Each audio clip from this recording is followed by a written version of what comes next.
Hace un tiempo, amado hermano, yo estaba formando cola en la caja de un supermercado y la persona que estaba delante mío pagando, el cajero le pregunta, ¿quiere donar su vuelto para la Teletón? No sé si usted se acuerda que durante un tiempo los supermercados hacían esto.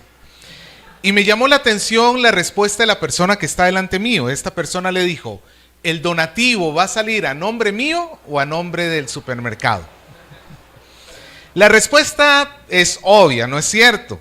Y en cierta manera tiene razón esta persona. Si el supermercado va a presentar este donativo que se recoge entre todos los clientes como si fuera un donativo institucional, solamente para lograr dos cosas, para lograr una buena imagen ante la gente y por el otro lado, para descontar impuestos, está defraudando al Estado a final de cuentas. Pero por el otro lado también pensé, bueno, esta persona se ha negado a dar su dinero y tiene todo el derecho, pero esta persona buscará otros medios para poder ayudar a los necesitados. Y es que, amado hermano, vivimos en un mundo caído, vivimos en un mundo donde hay hambre, hay necesidad, hay dolor. Sin lugar a dudas, quizás alguno de nosotros diga, no, pero yo he pasado momentos difíciles, pero le aseguro que hay miles y aún millones de casos que han vivido cosas que nosotros nunca vamos a haber siquiera pensado. Hay viudas, hay huérfanos, hay expatriados. Expatriados son aquellos que fueron expulsados de sus naciones. Y hay todo tipo de grupos de personas que son abandonadas por la sociedad y viven en necesidad. La pregunta es, ¿qué debemos hacer nosotros como iglesia con ellos? Hoy vamos a aprender que la iglesia se debe preocupar por aquellas personas que no se pueden sostener a sí mismas. Así que debemos prestar atención a las personas que están desamparadas y hacer algo por aliviar su sufrimiento. Hoy vamos a comenzar a estudiar desde el versículo 3. ¿Qué dice el versículo 3? Honra a las viudas que de verdad lo son. Pablo le dice esto a Timoteo, honra a las viudas que de verdad lo son. En el mundo antiguo, cuando una mujer quedaba viuda, literalmente quedaba desamparada, quedaba despojada. Es más, la palabra viuda en griego significa eso mismo, desamparada, despojada. Esta persona había perdido su marido y por tanto había perdido su fuente de sustento. Era muy difícil para una viuda poder encontrar un empleo que le ayudara a sostenerse, especialmente si era más anciana todavía. Así que lo normal en aquel momento es que una mujer viuda no podía sostenerse por sí sola. Necesitaba el apoyo de alguien más. Así que Pablo le pide a Timoteo que ¿qué tiene que hacer con las viudas? Honrarlas, honrarlas. Ya en el pasaje anterior Pablo había dicho lo que había que hacer con las ancianas. ¿Alguien se acuerda en el versículo 2 que vimos? Tratarlas como madre. Y pregunto, ¿cuál es el mandamiento de Dios hacia las madres? El quinto mandamiento dice, honra a tu madre y a tu padre. Había que honrarlas. Honrar significa de manera general tratar con dignidad, tratar con respeto. Eso es cierto. Pero también significa en este contexto velar porque la persona tenga una vida digna, que sus necesidades físicas básicas estén satisfechas. Así que Pablo le está pidiendo a Timoteo que no solamente reconozca el valor que tienen estas mujeres, sino también que las trate con respeto, pero principalmente lo que le está pidiendo es que la iglesia pueda ayudarles económicamente. Cuando Pablo dice en el versículo 3, honra a las viudas que de verdad lo son, está como haciendo un juego de palabras. Es como si él estuviera diciendo, honra a las desamparadas que verdaderamente están desamparadas. Y es que no toda viuda estaba verdaderamente desamparada. En primer lugar, las viudas que está pensando Pablo son mujeres que estén verdaderamente solas, que no tengan familia que les pueda ayudar. Mira el versículo 4 conmigo. Pero si alguna viuda tiene hijos o nietos, aprendan estos primero a ser piadosos para con su propia familia y a recompensar a sus padres, porque esto es bueno y agradable delante de Dios. Es cierto que la iglesia tiene que preocuparse por las viudas, pero también existe un orden en la prioridad que lo dicta la misma naturaleza. ¿Quién tiene la primera obligación para cuidar a una viuda? Sus hijos, sus nietos. Hay una obligación moral que nos marca la conciencia de un hijo hacia su madre o de un nieto hacia su abuela, aún antes de la obligación de la iglesia. Así que los hijos tienen que preocuparse por el bienestar de sus padres. Hace poquito estaba leyendo un proverbio holandés, si mal no me equivoco, que creo que decía algo así. Es más fácil para un padre pobre criar 10 hijos que a 10 hijos ricos sostener a un padre. Lamentablemente es así. Antes que la iglesia, el deber moral de sostener y ayudar a la viuda recaía sobre sus nietos, sobre sus hijos. Pero Pablo no está esperando que el nieto venga y le diga a la mamá, toma mamá, esto es para ti, punto, listo, anda, ya, no molestes más. No está esperando una obediencia mecánica, sino que lo que está esperando es el fruto de su piedad. La palabra piedad significa seguir a Dios. Y lo que Pablo está esperando es que los hijos crecidos, los nietos, puedan mostrar su piedad a través del cuidado hacia su propia familia. Puedan mostrar que aman a Dios al cuidar a su propia viuda. Una persona que cuida a los necesitados es una persona que está mostrando piedad, que está mostrando amor a Dios. Santiago lo decía en su carta, en el capítulo 1, versículo 27. La religión pura y sin mácula delante de Dios es esta: visitar a los huérfanos y a las viudas en sus tribulaciones. Ellos, los nietos y los hijos, tienen que aprender a recompensar a sus padres, dice Pablo en el versículo 4. Tienen que aprender a recompensarlos. Claro, durante toda la niñez, ¿quién nos cuidó? Papá, mamá. Ellos fueron los que se desvelaron, ellos fueron los que invirtieron toda su vida. Muchos de nosotros no solamente hemos sido cuidados por papá, mamá, quizás también por abuela, ¿no es cierto? Y todos esos cuidados que hemos recibido cuando somos niños, ¿qué es lo que Dios espera que hagamos nosotros cuando crezcamos? Se los retribuyamos, lo veamos como una deuda que tenemos hacia nuestros progenitores. Y esta es una actitud que dice Pablo que Dios le agrada. A Dios le agrada el corazón contento y el corazón agradecido de un hijo que se preocupa por su papá, que se preocupa por su mamá, en este caso en especial hablando de las viudas, ¿no es cierto? ¿Sabe por qué Dios se agrada de que se cuiden a las viudas? Porque Dios mismo se ha declarado él mismo como cuidador de viudas. Le leo solamente algunos pasajes. Salmo 68:5. Dios se dice a sí mismo, padre de huérfanos y defensor de viudas.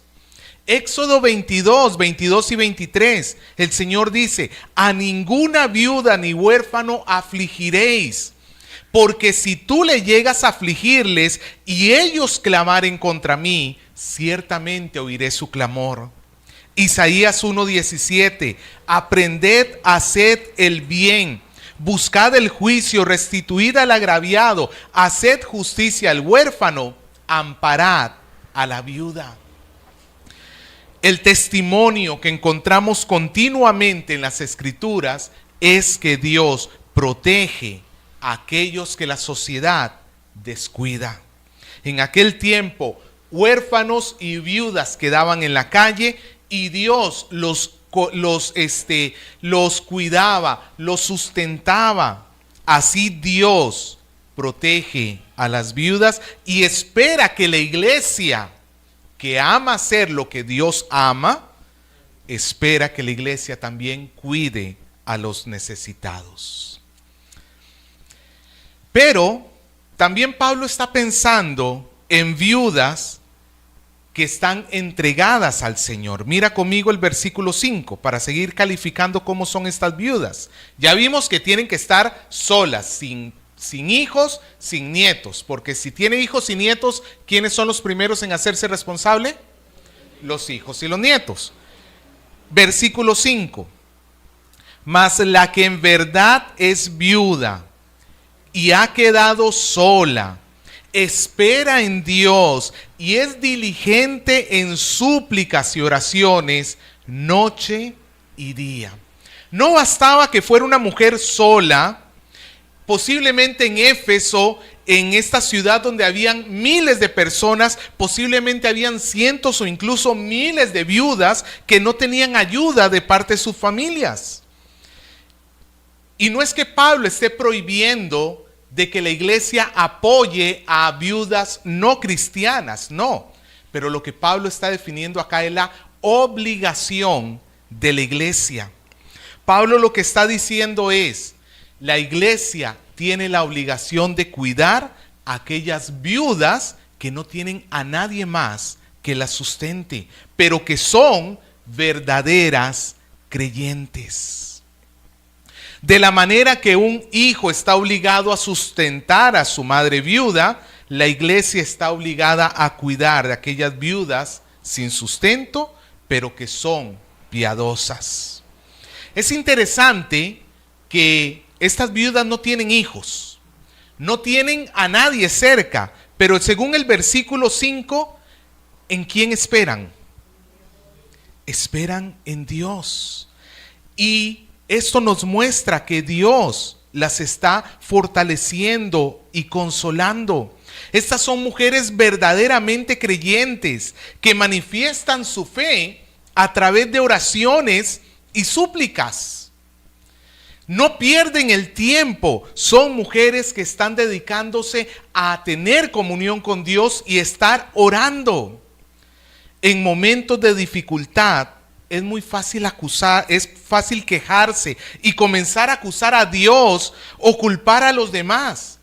Pero estas mujeres, en lugar de estar amargadas, estas mujeres se entregan de lleno a la oración y esperan el sustento de Dios. Son el reflejo de lo que diría el salmista en el Salmo 37:25.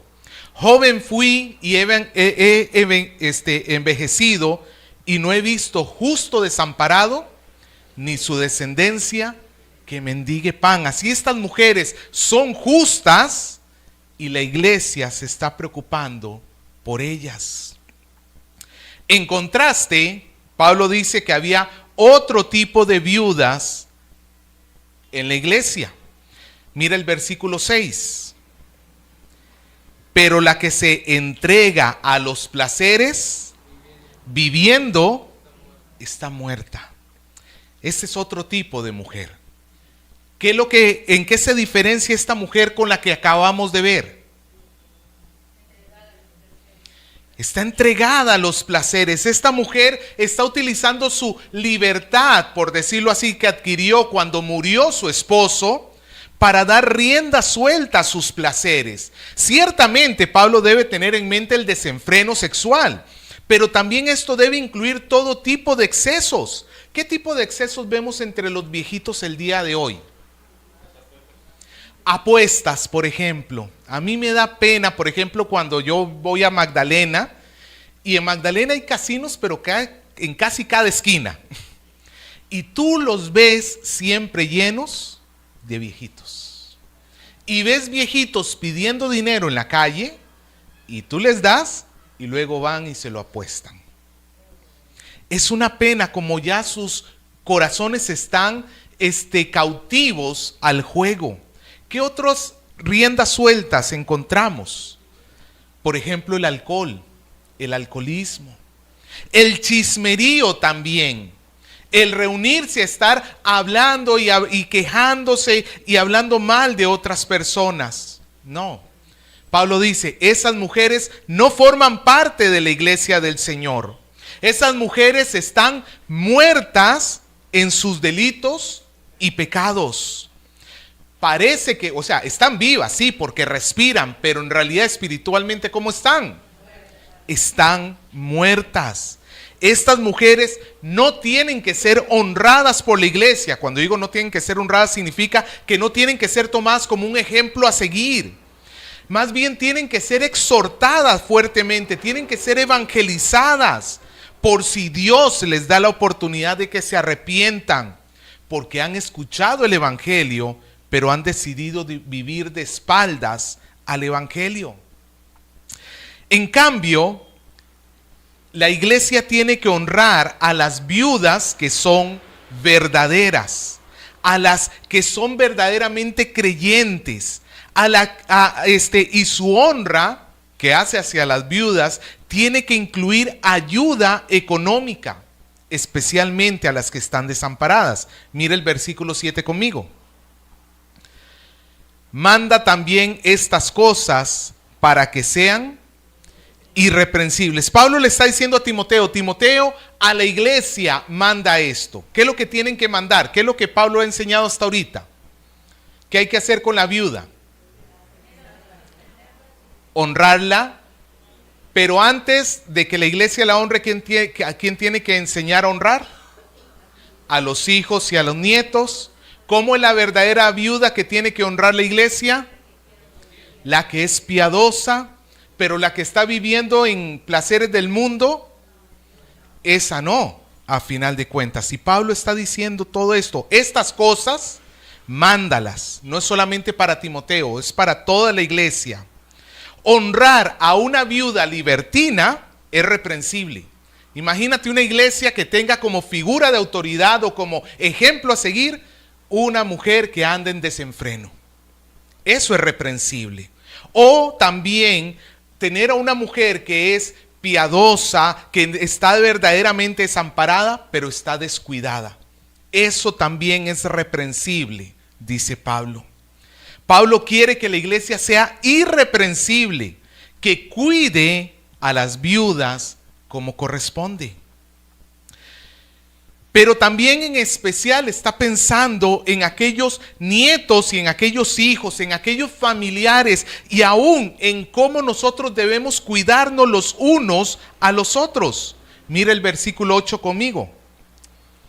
Porque si alguno no provee, ¿para quiénes? Porque si alguno no provee para los suyos, mayormente para los de su casa, ha negado la fe y es peor que un incrédulo. Pablo menciona dos grupos acá. Si alguno no provee para los suyos, especialmente los suyos y los de su casa, entonces no son exactamente los mismos. Los suyos involucraría todo tu entorno, tus seres queridos, ya sean familiares o amigos. Y Pablo especialmente está subrayando ahora sí, ¿hacia quiénes? Hacia los de tu casa. Pablo está pidiéndole a Timoteo que la iglesia aprenda a cuidarse los unos a los otros. Es lo natural que nosotros cuidemos a los nuestros. Esta expresión, los suyos, implica, como he dicho, todo tipo de relación sanguínea, como por ejemplo tu madre, tu padre, tus hijos, tus nietos, tus tíos, tus abuelos, tus primos y cualquier otra persona con lazo sanguíneo. pero también incluye relaciones no sanguíneas como tus amigos. Es un deber de la conciencia ayudar y proteger a nuestro entorno. Si yo veo a mi amigo que no tiene que comer, ¿qué es lo que me manda a hacer la conciencia? Buenos días. ¿Qué es lo que nos manda a hacer la conciencia con un amigo que no tiene que comer? Ayudarle. No necesitas tener lazos de sangre para poder brindarle ayuda a esta persona, para poder extenderle la mano. Es tu ser querido, así no tengas un lazo de sangre con esta persona. Pero en especial, dice Pablo, si esa persona es tu familia, ahí entonces se vuelve todavía más importante la ayuda. Si con un amigo que pasa hambre podemos y debemos ayudarle, ¿cuánto más con nuestra propia familia? Hay una obligación mucho más grande para con ellos. Pero si yo veo a un familiar que tiene hambre y yo cierro mi mano, ¿qué dice Pablo que estoy haciendo? He negado la fe. Ponte a pensar en lo que eso significa. ¿Sabe lo que significa negar la fe? Negar a Cristo. Negar a Cristo es lo mismo que tú digas públicamente: el Señor no es mi Salvador, yo no creo en Jesús. Mira a qué altura lo está poniendo. Lo está poniendo a la altura de la apostasía. ¿Por qué razón? Porque la marca de un verdadero creyente es el amor. Pero si en tu corazón no hay ni la más mínima muestra de compasión hacia ni siquiera un amigo, hacia tu propia familia, si puedes ver un familiar y no se te retuerce el corazón de verlo en necesidad, déjame decirte que eso pone muy serias dudas sobre el estado de tu salvación. Porque el fruto del Espíritu es amor. El fruto del Espíritu es amor. Pero si sin vergüenza alguna podemos darle la espalda al que está necesitado, al familiar necesitado, Pablo dice, eso es como si tú estuvieras negando a Cristo con tus propias palabras. Imagínate lo que es que tú le digas ahí a tu, por ejemplo, a tu abuelita: abuelita, Cristo te ama. Pero cuando llegue el momento en que tú tengas que ayudar a tu abuelita, no quieras nada. ¿Tus palabras sirven de algo? ¿Sirven de algo? No. Lo que estás haciendo con tus manos está borrando lo que tú haces con tus acciones. Ese comportamiento egoísta carece del amor que aún, diría Pablo, está presente en los incrédulos. Amado hermano, no hay que ser cristiano para amar a la familia.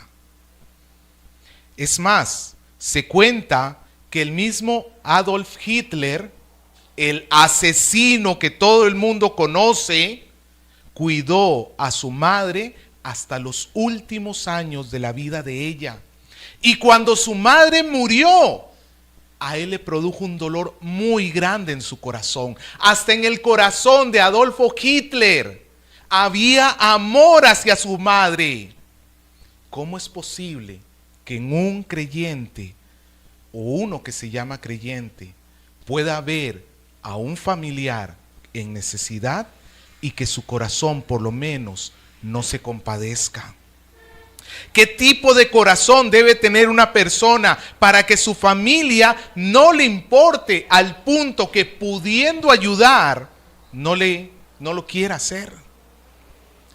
En cambio, si vemos la otra cara de la moneda, podemos decir que una manera de manifestar nuestra fe en Dios es a través del cuidado y el amor de nuestro entorno, de nuestros seres queridos, especialmente pensando en nuestra familia. ¿Tú te recuerdas qué hizo Jesús cuando estuvo en la cruz? En Juan 19, cuando Jesús está crucificado, está a punto de morir y su madre está allí delante de él, ¿sabe lo que hace Jesús? Se le encarga a su mamá, a Juan, el apóstol. Cuando vio Jesús a su madre y a su discípulo a quien él amaba, que estaba presente, dijo a su madre: Madre, he ahí a tu hijo. Y después dijo al discípulo: He allí a tu madre. Y desde aquella hora el discípulo la recibió en su casa. Jesús, aún muriendo de la forma más terrible y lamentable, mostró cuidado hacia su mamá. Ese es el ejemplo que nosotros debemos seguir. Así que vemos que el cuidado de las viudas desamparadas es una expresión de la fe de la iglesia. Ahora, en nuestro tiempo, no es como en el tiempo antiguo, donde toda viuda quedaba desamparada. Por la forma que tenemos la sociedad hoy actualmente, no necesariamente una viuda o una mujer sola queda desamparada. Pero hay sectores de la sociedad que siguen siendo sin atención. Hay personas que no se pueden sostener a sí mismos. Huérfanos, viudas, indigentes, personas con discapacidad, inmigrantes. Muchas veces encontraremos a estos grupos de personas a quienes no se pueden sostener a sí mismos por su propio esfuerzo. Por ejemplo, durante la pandemia nos tocó como iglesia sostener a una familia de inmigrantes que no podían. Cerraron todo, usted sabe cómo fue. De la noche a la mañana todo el mundo a su casa. Ellos vivían del día a día. Por la gracia de Dios, como iglesia se les pudo ayudar y después de algunos meses ellos pudieron volver a sostenerse a sí mismos. Pero ese es el punto. Como iglesia estamos llamados a tratar de ayudar dentro de nuestras posibilidades, pero ayudar a los que necesitan. Cosas tan simples como la canasta del amor. Están allí justamente para este propósito, para poder mostrar amor y cuidado los unos por los otros, para cuando alguien pasa por una necesidad. Todos debemos prestar atención y cuidar a los que son menos protegidos. Necesitamos despojarnos de nuestros egoísmos, donde consciente o inconscientemente no vemos las necesidades de los demás. Posiblemente ignoramos las necesidades de los otros porque es mucho más fácil hacernos de la vista gorda.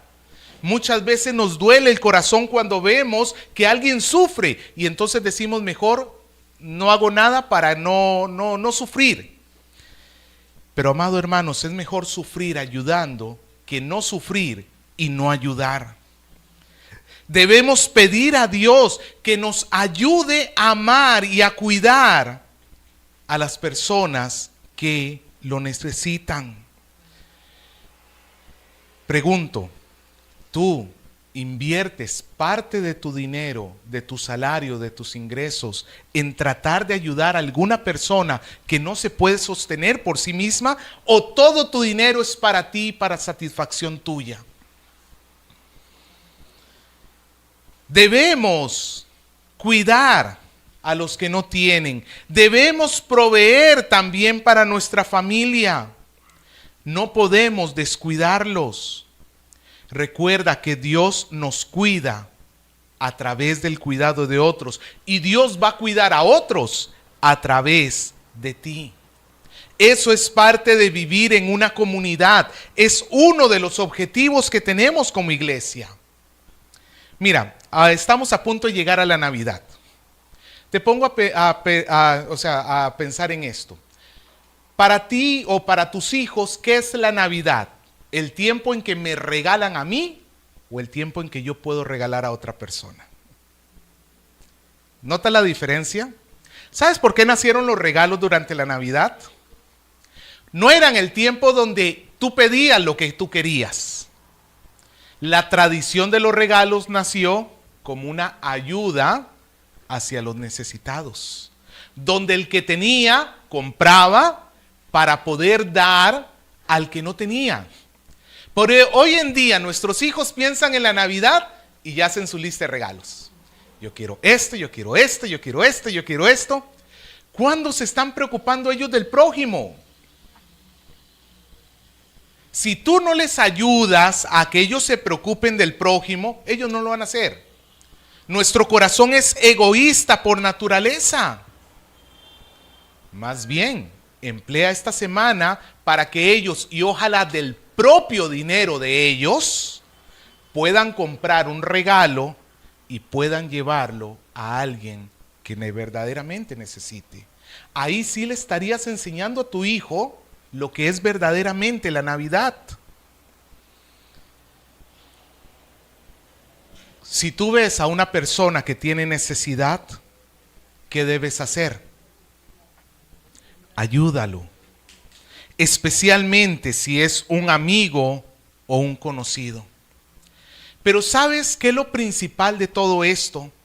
Muchas veces no es tanto lo que nosotros podamos dar por la otra persona, sino lo que estamos transmitiendo con el corazón mientras damos.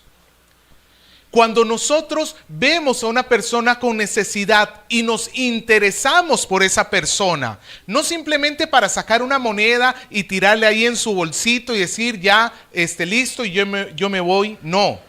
No estoy hablando simplemente de dar dinero.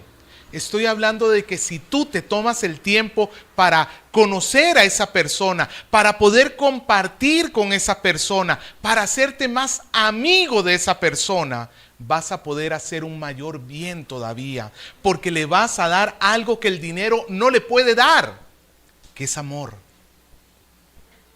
Cualquiera puede tirar una moneda, un billete, pero hacer compañía hacia el que está necesitado es algo que se necesita verdaderamente compromiso. Amado hermano, el texto de hoy es claro. La iglesia está llamada a cuidar.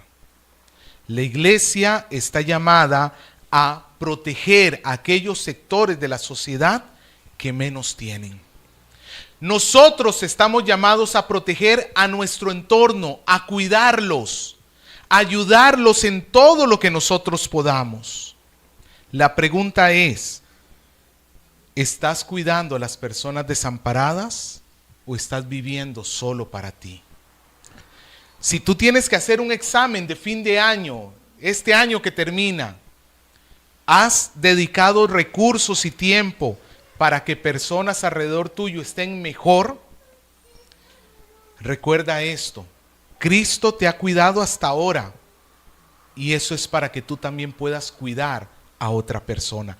No hay nadie tan pobre, tan pobre, tan pobre en este mundo que no pueda dar, aunque sea la amistad a una persona pobre. Aunque sea la amistad. No hay nadie que no pueda hacer eso. Más bien pidámosle perdón a Dios, amado hermano, porque muchas veces lo que hay en nuestro corazón es egoísmo. Es egoísmo. Nos encanta vernos a nosotros mismos. Y que el Señor nos dé la gracia para que ahora podamos más bien mostrar misericordia para con el que no tiene.